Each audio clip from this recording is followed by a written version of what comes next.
Okay guys, चलिए फिर शुरू करते हैं। आज का हमारा पहला रिएक्शन है रोज़नमुंड reduction. Catalytic hydrogenation or reduction of acid chloride allows the formation of aldehyde using barium sulfate in presence of palladium catalyst. Catalytic hydrogenation होता है यानी कि मैं एसिड क्लोराइड को रिड्यूस कर सकता हूँ। एसिड क्लोराइड को रिड्यूस करने के बाद मुझे अल्डिहाइड मिलेगा।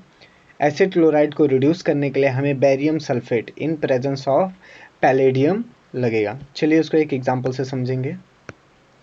मान लीजिए मेरे पास है एसिटाइल क्लोराइड, इसे एसिड क्लोराइड भी कहते हैं। इसका रिएक्शन मैं कराता हूँ H2 gas in presence of metal palladium और बेरियम सल्फेट के, तो मुझे यहाँ पे एसिटाल्डिहाइड यानी अल्डिहाइडिक ग्रुप ऑब्टेन हो जाता है। एक और एग्जांपल कंसीडर करते हैं। मान लीजिए मेरे पास है 2-फ्लोरोपिरिडिन 3 कार्बोनाइल क्लोराइड, सेम रिएजेंट से यानी पैलेडियम के प्रेजेंस में barium sulphate and H2 gas से मैं इसका रिडक्शन कराता हूँ। याद रखिएगा, इस रिडक्शन सिर्फ इस क्लोरीन ग्रुप का होगा। This chlorine group can be reduce into the hydrogen. चलिए आगे बढ़ते हैं। मेरा जो प्रोडक्ट है वो है 3-फ्लोरोपेरिडिन 3 कार्बोअल्डिहाइड। ये रिएक्शन काम कैसे करता है, इसका मैकेनिज्म क्या है, चलिए डिस्कस कर लेते हैं।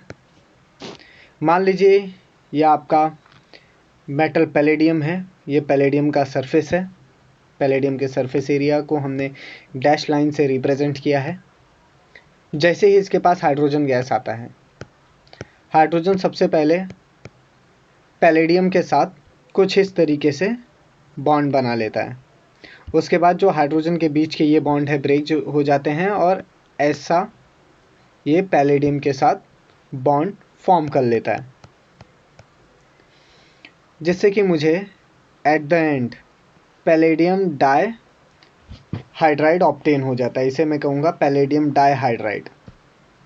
This is my final product. Now अब जब ये पैलेडियम डाई हाइड्राइड इस एसिटाइल क्लोराइड से रिएक्ट करता है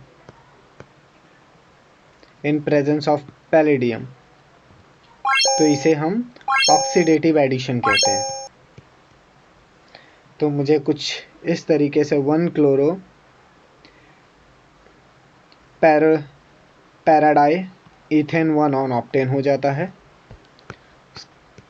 फर्दर ये रिएक्ट होता है पैलेडियम डाइहाइड्राइड के साथ। यहाँ पे लिगेंड एक्सचेंज होता है, मतलब लिगेंड्स का आपस में एक्सचेंज हो जाएगा, जिससे कि मुझे 1 हाइड्रिडो पैलेडाइओ इथेन 1 ऑन ऑप्टेन हो जाएगा। और इसके बाद रिडक्टिव एलिमिनेशन, ये जो हाइड्रोजन है वो यहाँ चला जाएगा और ये वाला बॉन्ड पैलेडियम से ब्रेक हो जाएगा और PD बाहर हो जाएगा और फाइनली मुझे एसिटाल्डिहाइड ग्रुप ऑब्टेन हो जाएगा। So this is a Rosenmund reaction. इसमें एसिड क्लोराइड पैलेडियम और बेरियम सल्फेट के प्रेजेंस में अल्डिहाइड देता है।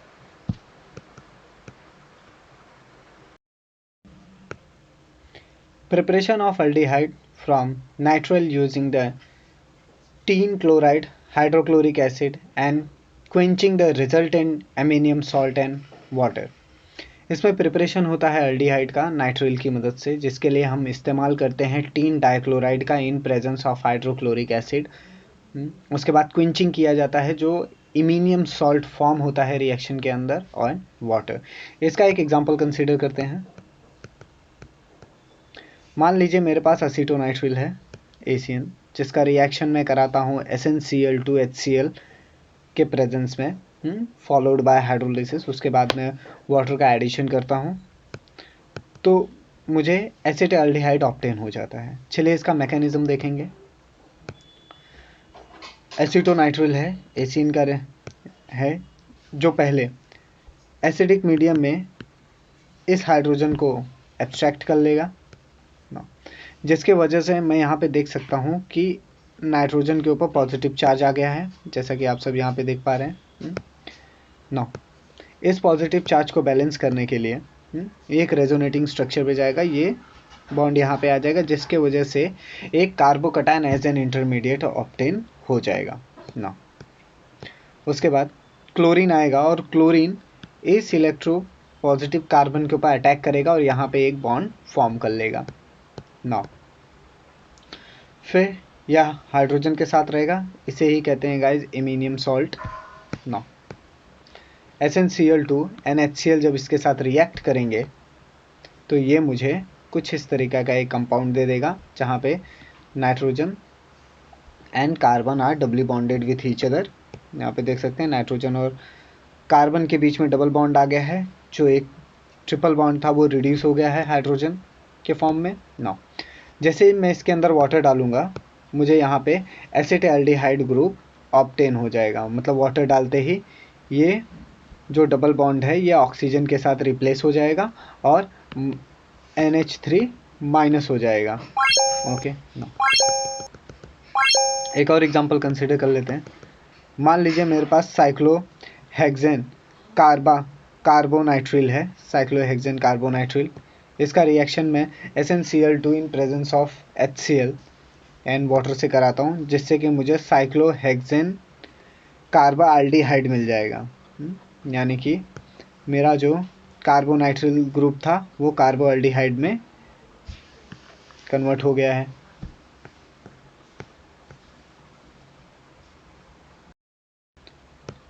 थर्ड रिएक्शन है Etard reaction. Methyl group in methyl benzene is oxidised by oxidising agent such as chromolyl chloride in carbon disulfide as a solvent to form a chromium complex from which the corresponding benzaldehyde is obtained on acid hydrolysis.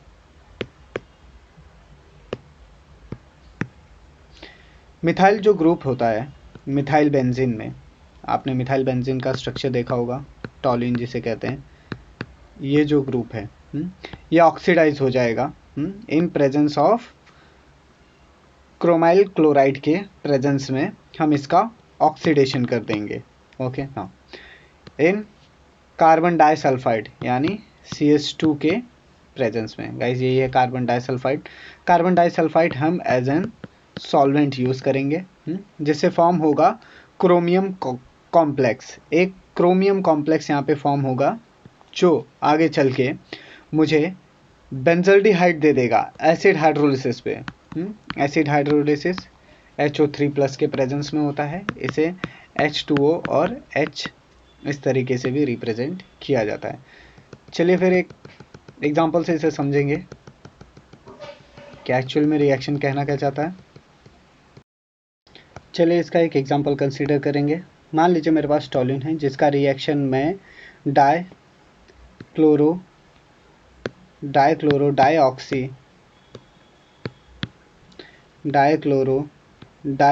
Chromium के साथ कराता हूँ, यानी CrO2Cl2 के साथ।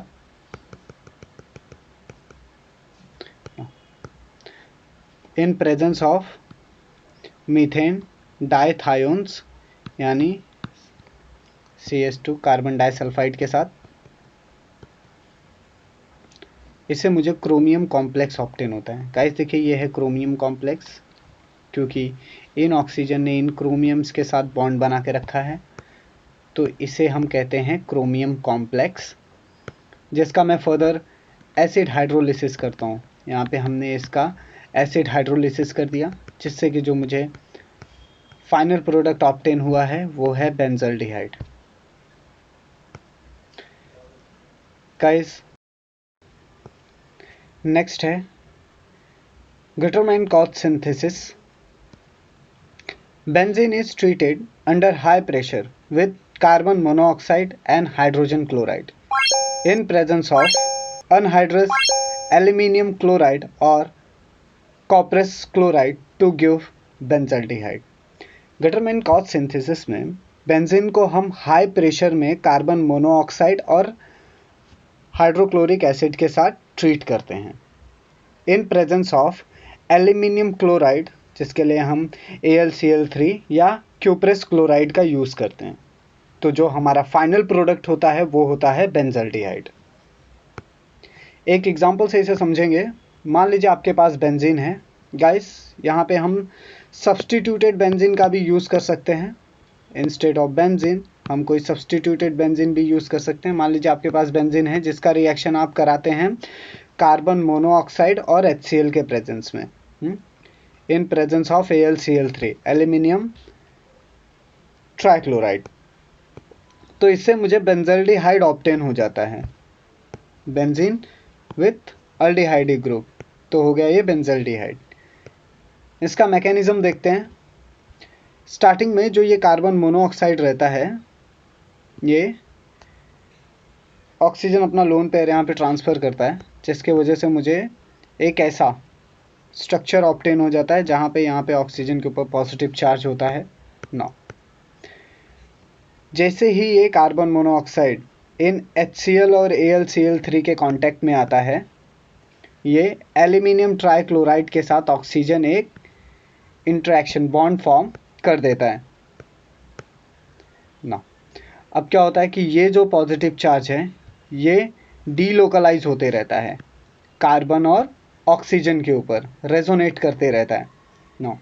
तो जैसे ही ये बेंजीन के कांटेक्ट में आएगा तो ये जो बॉन्ड है ये इस कार्बन के ऊपर, इलेक्ट्रोफिलिक कार्बन के ऊपर अटैक करेगा। मैं देख सकता हूँ कार्बन के ऊपर पॉजिटिव चार्ज आता है और ये दोनों रेजोनेंस स्टेबलाइज्ड स्ट्रक्चर हैं। तो ये जो बॉन्ड है वो इस कार्बन के ऊपर अटैक करेगा और यहाँ पे एक बॉन्ड फॉर्म कर लेगा कुछ इस तरीके से। नाउ फर्दर क्या होगा कि ये जो बॉन्ड है वो यहाँ पे शिफ्ट होगा, बेंजीन रिंग अपना एरोमेटिसिटी को गेन करेगा और मुझे फाइनली बेंजल्डिहाइड ऑब्टेन हो जाएगा।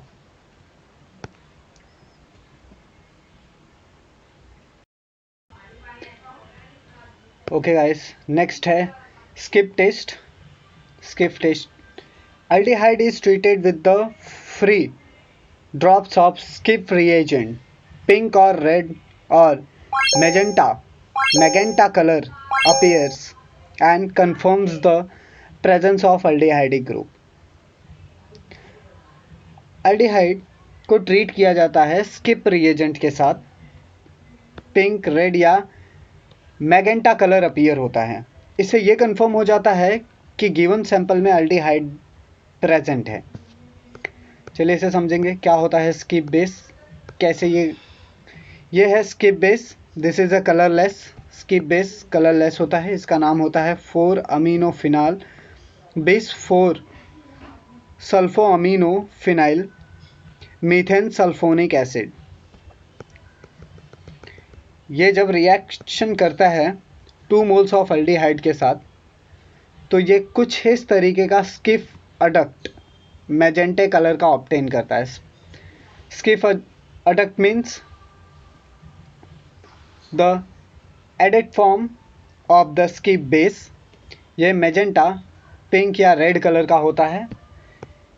यह हम यूज़ करते हैं कंफर्म करने के लिए कि गिवन सैंपल में एल्डिहाइडिक ग्रुप प्रेजेंट है या नहीं। This is the laboratory test method for determining the presence of acetaldehyde.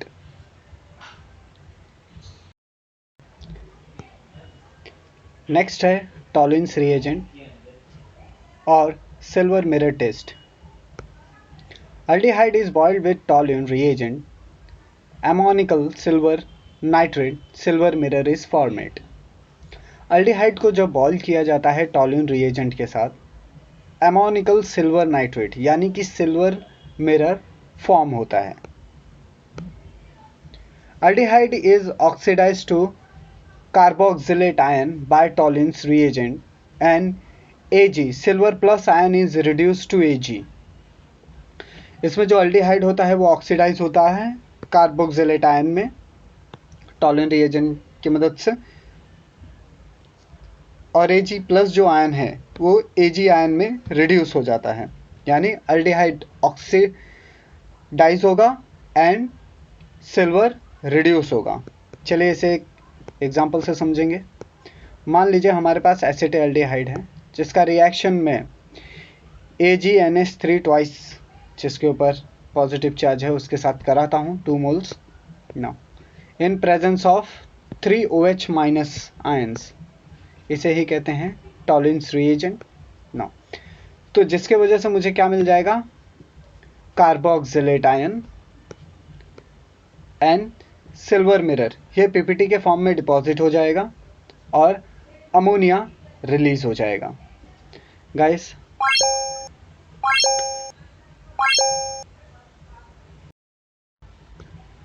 Next है Fehling test. Aldehyde and filling solutions is boiled in a hot water and red precipitate of cuprous oxide is formed.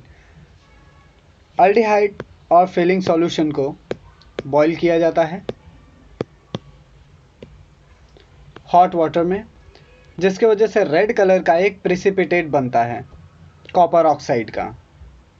जैसे ही मैं aldehyde और filling solution को boil करूंगा, एक red colour का मुझे कॉपरस oxide form हो जाएगा, ऑब्टेन हो जाएगा। Aldehyde is oxidized to carboxylate ion by filling solution and copper Cu2 plus ion alpha hydroxyl ketone also give this test. जो अल्डिहाइड है वो ऑक्सीडाइज होकर कार्बोक्सिलेट आयन दे देगा फिलिंग सॉल्यूशन की मदद से, और ये जो कॉपर 2 प्लस आयन है ये अल्फा हाइड्रोक्सी कीटोन के साथ रिएक्ट करेगा और ये टेस्ट कीटोन भी देता है। चलिए इसे एक एग्जांपल से समझेंगे। मान लीजिए मेरे पास एसिटाल्डिहाइड है जिसका रिएक्शन मैं कॉपर के साथ कराता हूँ इन presence of OH minus hydroxide ions के प्रेजेंस में। इसको मैं बॉईल कराता हूँ सॉल्यूशन को, तो मुझे कार्बोक्सिलेट आयन मिलता है, ऑक्सीडाई कॉपर मिलता है, यानी ऑक्सीडाई copper and 3 moles of water. Okay, now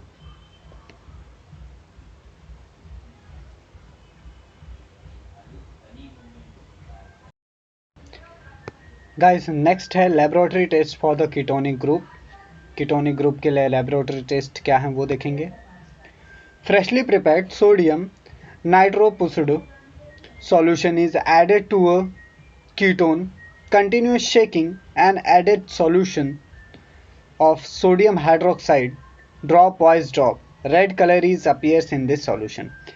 पहले तो हमें फ्रेशली प्रिपेयर्ड कर लेना है सोडियम नाइट्रोप्रुसाइड सॉल्यूशन को, फिर उसको ऐड करना है कंटिन्यूसली शेकिंग के साथ कीटोन के अंदर।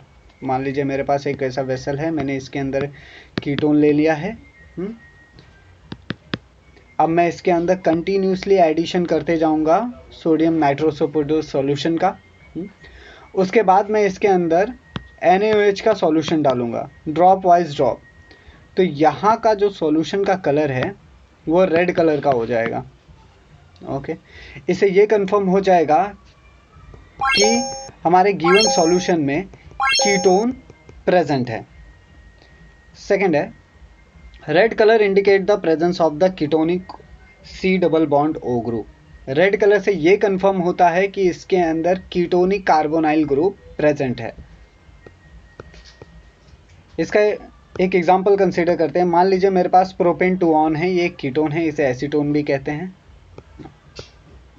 इसका रिएक्शन मैं OH के साथ कराता हूँ इन प्रेजेंस ऑफ नाइट्रोसोपोडो कंपाउंड, तो मुझे कीटोनिक आयन मिलता है। आफ्टर दैट ये देखिए, ये है नाइट्रोप्रोसाइड आयन FeCN5NO2-, इसे ही कहते हैं नाइट्रोप्रोसिडो कंपाउंड। ये सोडियम के साथ रहेगा तो इसे कहेंगे सोडियम नाइट्रोसोपोडो कंपाउंड। यही है responsible red colour of solution के लिए, यानी कीटोनिक ग्रुप को फाइंड करने के लिए। Red colour of solution FeCN5NO CH3CO CH2 3- ion. This is the laboratory test for the ketonic group. Okay guys, next है haloform reaction. Acetone react with the sodium hypoiodate in presence of NaOH and I2.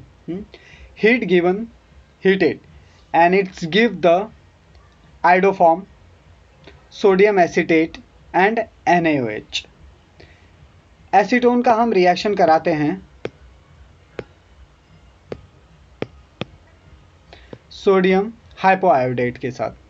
Sodium हाइपोआयोडेट हमें NaOH और I2 के reaction के वजह से मिलेगा.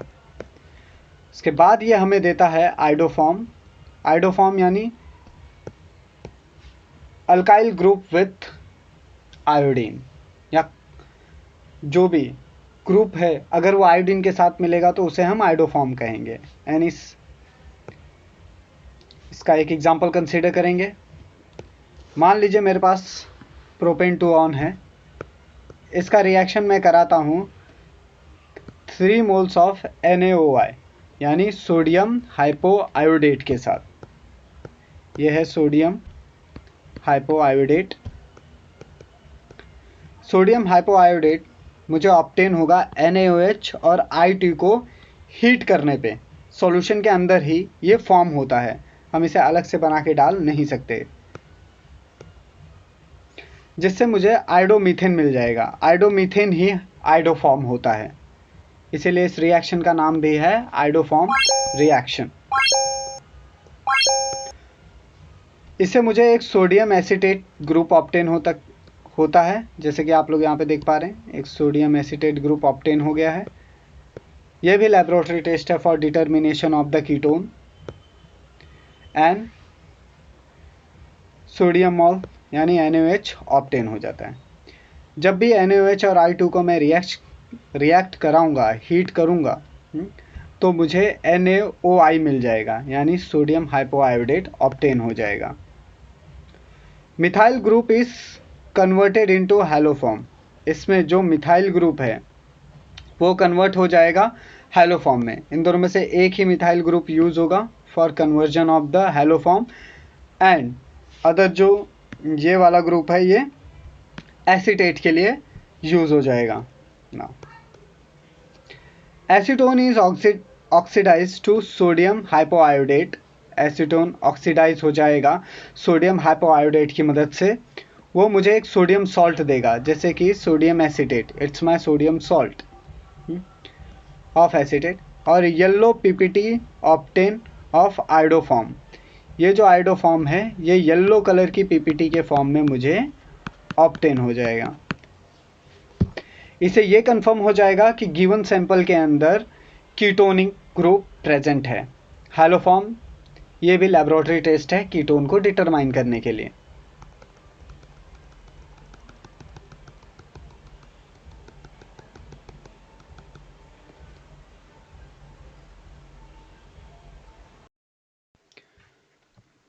Now next है aldol condensation.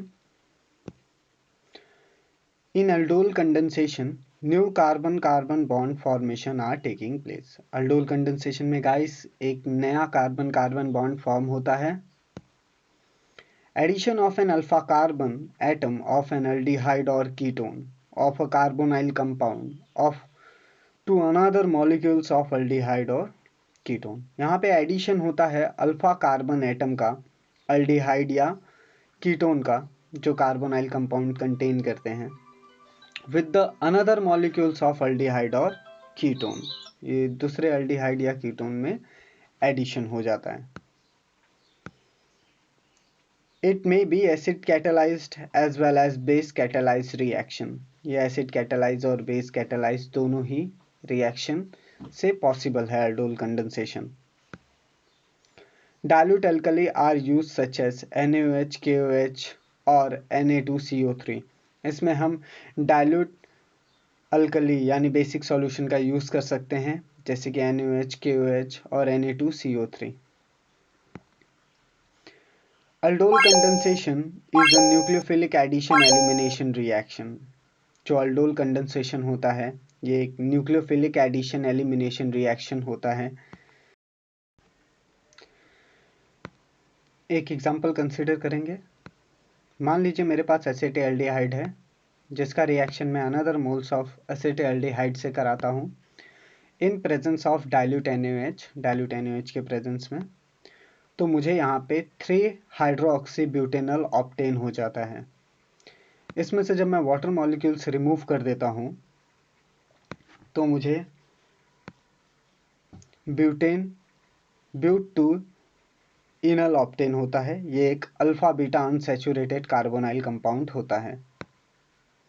Second example consider करते हैं। मान लीजिए मेरे पास 2 मोल्स ऑफ प्रोपेन 2 ऑन है जिसका रिएक्शन मैं BaOH ट्वाइस यानी परऑक्सिल बेरियम के साथ कराता हूँ, तो मुझे 4 hydroxy 4 methyl pentane 2 on obtain होता है। इसको जब मैं हीट करता हूँ तो मुझे 4 methyl paint 3 in 2 on obtain होता है।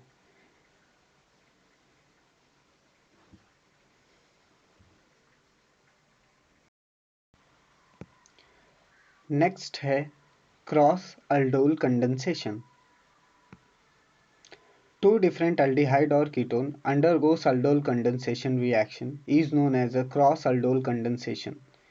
क्रॉस aldol कंडेंसेशन में दो अलग अलग अल्डिहाइड और कीटोन रिएक्ट करते हैं और उस सेम मैनर में रिएक्ट करते हैं जैसे कि वो अल्डोल कंडेंसेशन में रिएक्ट करते हैं। तो अलग अल्डिहाइड और कीटोन लेने के कारण, यानी एक अल्डिहाइड एक कीटोनिक ग्रुप से रिएक्ट करेगा तो इसे हम कहेंगे क्रॉस अल्डोल कंडेंसेशन। इसे एक एग्जाम्पल से समझते हैं। मान लीजिए मेरे पास प्रोपेन 2 ऑन है जिसका रिएक्शन मैं एसिटाल्डिहाइड से कराता हूँ इन प्रेजेंस ऑफ एसिड और बेस, ये दोनों ही कैटालाइज रिएक्शन है, तो मुझे 4 हाइड्रोक्सी पेंटेन 2 ऑन ऑब्टेन हो जाएगा। नाउ जैसे ही मैं इसमें से वाटर मॉलिक्यूल्स रिमूव करूंगा मुझे 3E पेंट 3 इन 2 ऑन मिल जाएगा।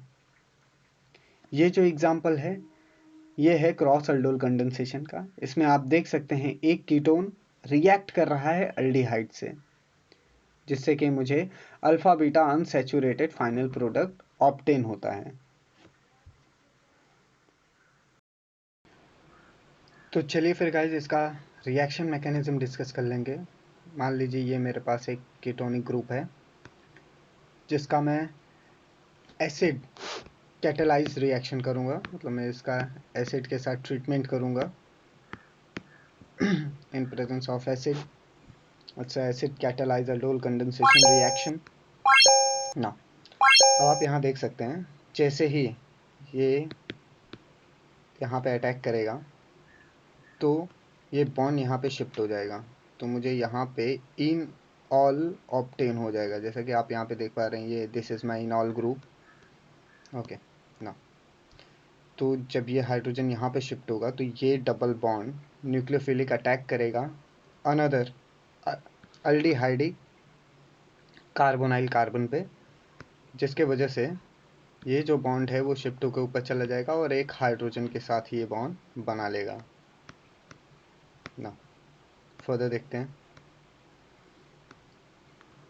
अब क्या होता है कि यहाँ पे मुझे एक new carbon carbon double bond obtain, carbon carbon एक न्यू बॉन्ड ऑब्टेन हो गया है। अब ये जो OH है ये इस एसिडिक हाइड्रोजन के साथ रिएक्ट करेगा और as a water molecules remove हो जाएगा। देन ये डबल बॉन्ड यहाँ से जाएगा, वाटर मॉलिक्यूल्स मेरा रिमूव हो चुका है। यहाँ पे एक कार्बोकैटायन ग्रुप फॉर्म होगा जिसको स्टेबलाइज करने के लिए ये वाला हाइड्रोजन यहाँ पे शिफ्ट हो जाएगा एंड फर्दर मुझे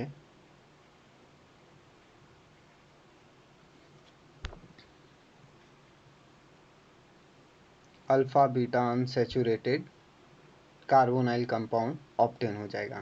this is my acid catalyzed aldol condensation reaction as you can see here।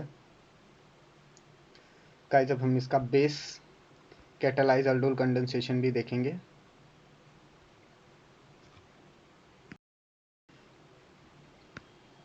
अभी हम base catalyse aldol condensation reaction mechanism के बारे में डिस्कस कर रहे हैं। जैसे ही मेरा कीटोन बेस के साथ रिएक्ट करेगा तो वो कुछ इस तरह से एक इनॉल बॉन्ड फॉर्म कर देगा ना। इसका मैं further reaction another moles of aldehyde के साथ कराऊंगा। तो ये जो नेगेटिव चार्ज है ये यहाँ पे शिफ्ट होगा और ये वाला कार्बन इस कार्बन के ऊपर न्यूक्लियोफिलिक अटैक करेगा और carbon carbon new bond formation होगा। जैसे ही मैं इसको फिर फर्दर MuOH या मिथॉक्साइड के साथ ट्रीट करता हूँ इन प्रेजेंस ऑफ मिथेनॉल, तो मुझे यहाँ से मिथेनॉल इस ग्रुप के ऊपर अटैक मारेगा, ये यहाँ पे चला जाएगा and this bond will shift here, जैसा कि आप देख सकते हैं ना। MuOH रिमूव हो जाएगा, यहाँ से मेरा MuOH रिमूव हो गया है और मुझे यहाँ पे कुछ इस तरीके से बॉन्ड मिल जाएगा। अब ये बॉन्ड नीचे आएगा, ये नेगेटिव चार्ज नीचे आएगा, ये बॉन्ड यहाँ पे शिफ्ट हो जाएगा और ये वाला OH ग्रुप यहाँ से रिमूव हो जाएगा। OH माइनस, और इससे मुझे alpha beta unsaturated carbonyl compound obtain हो जाएगा। This is a base catalyse aldol condensation reaction. Next है हमारा Cannizzaro reaction. Base promoted disproportionation reaction of aromatic or aliphatic aldehyde with no alpha hydrogen to correspond acid and alcohol। देखिए ये जो reaction है कानिजारो reaction, ये base के presence में होगा। सब बेस प्रमोटेड डिसप्रपोर्शनेशन रिएक्शन है। ये एरोमेटिक या एलिफेटिक अल्डिहाइड दोनों के साथ हो सकता है जिनके पास अल्फा हाइड्रोजन ना हो। तो ये करस्पॉन्डिंग हमें एसिड और अल्कोहल प्रोवाइड करेंगे। चलिए इसे एक रिएक्शन से समझेंगे। कंसीडर करते हैं हम एग्जाम्पल फॉर्मल्डिहाइड और बेंजल्डिहाइड का। देखिए मान लीजिए मेरे पास 2 मोल्स हैं, 2 मोल्स ऑफ फॉर्मल्डिहाइड हैं जिनका मैं रिएक्शन कराता हूँ इन प्रेजेंस ऑफ NaOH। इनको हीट करता हूँ मैं, तो मुझे फाइनली सोडियम फॉर्मेट मिल जाता है। ओके ना, एंड मिथेनॉल ऑब्टेन होता है। Guys this is nothing but acid and this is nothing but alcohol. तो यानी कानिजारो रिएक्शन में जब भी मैं फॉर्मल्डिहाइड का रिएक्शन कराऊंगा इन प्रेजेंस ऑफ NaOH से, तो मुझे एसिड और अल्कोहल ऑब्टेन होगा। ओके नाउ सेकेंड एक रिएक्शन कंसीडर कर देते हैं। मान लीजिए मेरे पास 2 मोल्स ऑफ बेंजल्डिहाइड है। ओके, इसके पास भी अल्फा हाइड्रोजन नहीं है, जैसा कि आप लोग यहाँ पे देख पाते हैं कि फॉर्मल्डिहाइड और बेंजल्डिहाइड के पास अल्फा हाइड्रोजन नहीं होता। इसका मैं फर्दर रिएक्शन कराता हूँ KOH in presence of methanol, तो मुझे बेंजोइक एसिड और फिनाइल मिथेनॉल ऑब्टेन हो जाता है। Okay now aldehyde undergoes self oxidation and reduction on heating with the concentrated alkali। aldehyde self oxidise होता है और सेल्फ रिड्यूस होता है हीटिंग करने पे in presence of concentrated base या alkali. It is disproportionation reaction, इसे हम कहते हैं डिसप्रपोर्शनेशन रिएक्शन। ये जो रिएक्शन हमने देखा ये रिएक्शन डिसप्रपोर्शनेशन टाइप का रिएक्शन है। One aldehyde is reduced to alcohol and at the same time other aldehyde oxidized to carboxylic acid। इसमें एक अल्डिहाइड रिड्यूस होता है अल्कोहल में और सेम टाइम पे दूसरा अल्डिहाइड ऑक्सीडाइज हो जाता है कार्बोक्सिलिक एसिड में। नेक्स्ट चलिए हम देख लेते हैं कि कानिजारो रिएक्शन का मैकेनिज्म क्या है। Let's start. कानिजारो रिएक्शन का हम मैकेनिज्म देखेंगे। It is a base promoted disproportionation reaction of aromatic or aldehyde with no alpha hydrogen to correspond the acid और अल्कोहल ना। देखिए मान लीजिए आपके पास यहाँ पे अल्डिहाइड है जिसका रिएक्शन आप बेस से करते हो, ओके ना। ये बेस का जो OH ग्रुप के ऊपर माइनस चार्ज है वो यहाँ पे अटैक करेगा इस कार्बोनाइल कार्बन के ऊपर। This is delta positive in nature, okay. तो ये जो बॉन्ड है वो यहाँ से शिफ्ट होके ऊपर चला जाएगा ना। इसके बाद क्या होगा कि अनदर मोल्स ऑफ बेस आएगा, वो इस हाइड्रोजन को एब्स्ट्रैक्ट कर लेगा। ये यहाँ पे अटैक करेगा, इस हाइड्रोजन को एब्स्ट्रैक्ट करेगा and this will bond shift here, और ये वाला बॉन्ड यहाँ पे चला जाएगा ना। फर्दर क्या होगा, अब देखिए, अब मेरे इस कार्बन के पास 2 ऑक्सीजन है और दोनों ही ऑक्सीजन के ऊपर नेगेटिव चार्जेस हैं, जैसा कि आप यहाँ पे देख पा रहे हैं। अब इनमें से एक के ऊपर का negative charge will shift here and this bond will go on another moles of aldehyde. अब ये वाला जो बॉन्ड है ये दूसरे मोल्स ऑफ अल्डिहाइड के कार्बोनाइल कार्बन के ऊपर अटैक मारेगा, यहाँ पे वो अटैक करेगा ना। तो ये जो वाला जो बॉन्ड है ये वाटर मॉलिक्यूल्स के इस हाइड्रोजन को एब्स्ट्रैक्ट कर लेगा and this will bond shift here. Further क्या होगा, OH माइनस हो जाएगा, मतलब मेरा बेस रिकवर हो गया, बेस रिमूव हो गया। तो मुझे इससे एक अल्कोहल और एसिडिक ग्रुप ऑब्टेन हो जाएगा। गाइस ये है कानेजारो रिएक्शन का मैकेनिज्म। नेक्स्ट है क्रॉस कानेजारो रिएक्शन। चलिए देखते हैं। It is a crossed Cannizzaro reaction, variation of Cannizzaro reaction where a chief aldehyde such as formaldehyde is used in excess for the reduction of more valuable aldehyde yielding corresponding alcohol। Cross Cannizzaro reaction में हम एक chief aldehyde यानी formaldehyde का use करते हैं और इसका reduction होता है जो मुझे एक वैल्यूएबल अल्डिहाइड देता है और अल्कोहल मिलता है। द थिंग इज दैट कि क्रॉस कानेजारो रिएक्शन में reaction between formaldehyde and benzaldehyde के बीच में होगा। कानेजारो रिएक्शन में रिएक्शन फॉर्मल्डिहाइड और फॉर्मल्डिहाइड के बीच में हो रहा था, बेंजल्डिहाइड और बेंजल्डिहाइड के बीच में हो रहा था।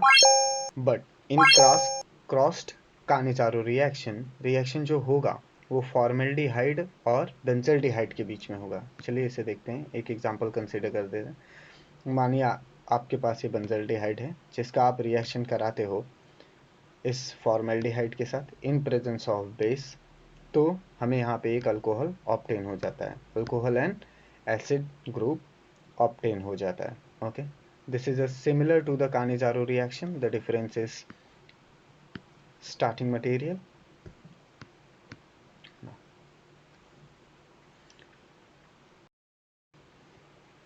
चलिए मैकेनिज्म डिस्कस कर लेते हैं क्रॉस कानेजारो रिएक्शन का। जैसे ही मेरा ये फॉर्मल्डिहाइड बेस से रिएक्ट करेगा इसके ऊपर ये नेगेटिव चार्ज डेवलप हो जाएगा ना। अनदर मोल्स ऑफ बेस आएगा और वो इस हाइड्रोजन को एब्स्ट्रैक्ट कर लेगा। तो मेरे कार्बन के पास 2 ऐसे ऑक्सीजन होंगे जिनके ऊपर नेगेटिव चार्ज होगा। फर्दर इनमें से एक बॉन्ड नेगेटिव चार्ज डीलोकलाइज होगा, जैसे कि आप यहाँ पे देख पा रहे हो। ये बॉन्ड यहाँ पे शिफ्ट हुआ और ये हाइड्रोजन वाला बॉन्ड यहाँ अनदर मोल्स ऑफ, अब ये बेंजल्डिहाइड है गाइस, इसने बेंजल्डिहाइड के कार्बोनाइल कार्बन के ऊपर अटैक कर दिया है, जैसा कि आप लोग यहाँ पे देख पा रहे हैं। ये मेरा बेंजल्डिहाइड उसके कार्बोनाइल कार्बन के ऊपर फॉर्मल्डिहाइड से न्यूक्लियोफिलिक अटैक हो गया है ना। तो इससे मुझे क्या ऑब्टेन हो जाएगा, इससे मुझे एसिड मिल गया ना। अब मेरे पास यहाँ पे एक अनदर मोल्स ऑफ ग्रुप है जिसका मैं further reaction in presence of water कराता हूँ, तो मुझे with the removal of water and base मुझे अल्कोहल भी ऑब्टेन हो जाता है। तो यहाँ पे मुझे एसिड मिल गया और यहाँ पे अल्कोहल मिल गया। This is the mechanism for crossed Cannizzaro reaction.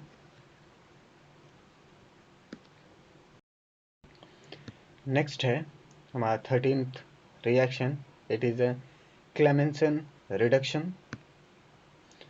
Reduction of ketone or aldehyde to alkene by using zinc amalgam and hydrochloric acid। यहाँ पे रिडक्शन होता है अल्डिहाइड या कीटोन का इन प्रेजेंस ऑफ जिंक अमलगम और हाइड्रोक्लोरिक एसिड। एक example consider करते हैं। मान लीजिए मेरे पास प्रोपेन 2 ऑन है, जिसका रिएक्शन मैं जिंक अमलगम से कराता हूँ, okay, in presence of HCl, तो मुझे प्रोपेन मिल जाता है, यानी अल्केन ऑब्टेन हो जाता है ना। इसका मैकेनिज्म देखेंगे। मान लीजिए कि मैंने एक एरोमेटिक कीटोन लिया है, जिसका रिएक्शन मैं कराता हूँ जिंक अमलगम और HCl से। ये दोनों मिलके मुझे एक सिंगल इलेक्ट्रॉन ट्रांसफ़र प्रोवाइड करते हैं, सिंगल इलेक्ट्रॉन ट्रांसफ़र करते हैं जिंक अमलगम और HCl मिलके, जिससे कि मुझे 1-methoxyethyl बेंजीन ऑब्टेन हो जाता है। ये क्या है मेरा 1-methoxyethyl बेंजीन, ओके। फर्दर यहाँ पे जिंक एक बॉन्ड बना लेता है, यहाँ पे जिंक विल अटैक हियर, और ये ZnCl का बॉन्ड है। जैसे कि आप देख सकते हैं यहाँ पे इस ZnCl ने इस ऑक्सीजन के साथ बॉन्ड बनाया, तो ये बॉन्ड यहाँ चला गया। तो कार्बन की वैलेंसी सेटिस्फाई करने के लिए एक और जिंक आके इस कार्बन के साथ अटैच हो जाता है। फर्दर फाइनली जिंक इस ऑक्सीजन को लेके निकल जाएगा और ये वाला जिंक यहाँ पे डबल बॉन्ड फॉर्म कर लेगा, जैसा कि आप यहाँ पे देख सकते हैं। फिर जैसे ही मैं इसको हाइड्रोजन के साथ ट्रीट करूँगा या इन प्रेजेंस ऑफ एसिड ट्रीट करूँगा, तो मुझे यहाँ पे इथाइल बेंजीन ऑब्टेन हो जाएगा। सिमिलर रिएक्शन मैकेनिज्म हम प्रोपेन 2 ऑन के साथ भी कर सकते हैं और प्रोपेन ऑब्टेन कर सकते हैं। कुछ भी डाउट हो गाइस तो कमेंट सेक्शन में पूछें। हमारा नेक्स्ट रिएक्शन है 15th reaction, it is a Wolff Kishner reduction. Reduction of aldehyde and ketone into alkene using the corresponding hydrogens or semi-carbazones under the basic condition। यहाँ पे अल्डिहाइड और ketone का reduction होता है अल्केन में। इसके लिए हम हाइड्रोजोन या सेमी कार्बाजोन का यूज़ करते हैं इन प्रेजेंस ऑफ बेसिक कंडीशन। चलिए इसे एक एग्जांपल से समझेंगे। मान लीजिए मेरे पास प्रोपेन 2 ऑन है, जिसका मैं फर्दर रिएक्शन कराता हूँ हाइड्राजोन से। Guys this is my hydrazone in presence of water and base at high temperature ना। इससे मुझे प्रोपेन ऑब्टेन हो गया है, प्रोपेन मिल गया है ना। इसका मैकेनिज्म देखते हैं। चलिए देखते हैं वुल्फ-किर्शनर का रिडक्शन का मैकेनिज्म क्या है। ओके, शुरुआत करते हैं। मान लीजिए ये मेरा कार्बोनाइल ग्रुप है, this is my ketonic group. इसको मैं हाइड्रोजोन से रिएक्ट कराता हूँ NH2 से, यानी N2H4 से। इसके वजह से वाटर रिमूव हो जाएगा। चलिए देखते हैं कैसे। जैसे ये NH2 आएगा, पहले यहाँ पे बॉन्ड बना लेगा। देखिए ये कुछ इस तरह से है, और NH2 है, तो ये दो हाइड्रोजन और ये ऑक्सीजन रिमूव हो जाएंगे। ओके, ये हाइड्रोजन और ये ऑक्सीजन रिमूव हो जाएंगे, तो ये वाला नाइट्रोजन डायरेक्टली इस ऑक्सीजन को रिप्लेस करके यहाँ पे नाइट्रोजन आ जाएगा। जैसा कि आप यहाँ पे देख सकते हैं, वाटर मॉलिक्यूल्स रिमूव हो गया है और नाइट्रोजन ने डायरेक्टली कार्बन के साथ डबल बॉन्ड फॉर्म कर लिया है। ओके, अब बेस क्या करेगा, बेस इस हाइड्रोजन को एब्स्ट्रैक्ट कर लेगा। ओके ना, इससे भी एक वाटर मॉलिक्यूल्स रिमूव हो जाएगा, जिससे ये नेगेटिव चार्ज डेवलप होगा नाइट्रोजन के ऊपर। अब ये जो नाइट्रोजन के ऊपर नेगेटिव चार्ज है वो यहाँ पे शिफ्ट होगा और ये नेगेटिव चार्ज डायरेक्टली कार्बन के ऊपर आ जाएगा। अब यहाँ पे ये रेजोनेंस स्टेबलाइज है, तब ये नेगेटिव चार्ज फिर से यहाँ पे जाएगा और ये वाला यहाँ पे आ जाएगा, तो इससे कॉन्जुगेशन। फिर फाइनली जब कार्बन के ऊपर नेगेटिव चार्ज होगा तो वो इस हाइड्रोजन के ऊपर अटैक करके अपने नेगेटिव चार्ज को बैलेंस कर लेगा। इसमें भी एक water with the addition of water, यहाँ पे हम वाटर मॉलिक्यूल्स को ऐड कर देंगे। जैसे ही मैं वाटर मॉलिक्यूल्स ऐड करूँगा तो OH ग्रुप इस वाले हाइड्रोजन को भी ले लेगा और ये नेगेटिव चार्ज यहाँ पे ट्रांसफ़र हो जाएगा, जिसके वजह से फिर से कार्बन के ऊपर एक नेगेटिव चार्ज आ जाएगा। जैसे ही कार्बन के ऊपर नेगेटिव चार्ज आएगा तो N2 और H2O माइनस हो जाएंगे, यानी यहाँ मेरा नाइट्रोजन और वाटर मॉलिक्यूल्स दोनों ही माइनस हो गए हैं। मुझे यहाँ पे एक carbo anion as an intermediate obtain हो गया है। अब ये कार्बन अनायन फिर से एक एसिड के साथ रिएक्ट करेगा इन प्रेजेंस ऑफ वाटर और मुझे फाइनली अल्केन ग्रुप ऑब्टेन हो जाएगा। ओके गाइस, होप सो आप लोग को ये सारे मैकेनिज्म समझ में आए होंगे। कुछ भी डाउट हो तो आप मुझे कमेंट सेक्शन में पूछ सकते हैं। ओके, और आप अगर चाहें किसी पर्टिकुलर रिएक्शन के ऊपर प्रेजेंटेशन बनाना तो वो भी आप मुझे कमेंट सेक्शन में बता सकते हैं, मैं उसके ऊपर भी आपके लिए प्रेजेंटेशन बना दूंगा। Okay, thank you for watching guys, जय हिंद।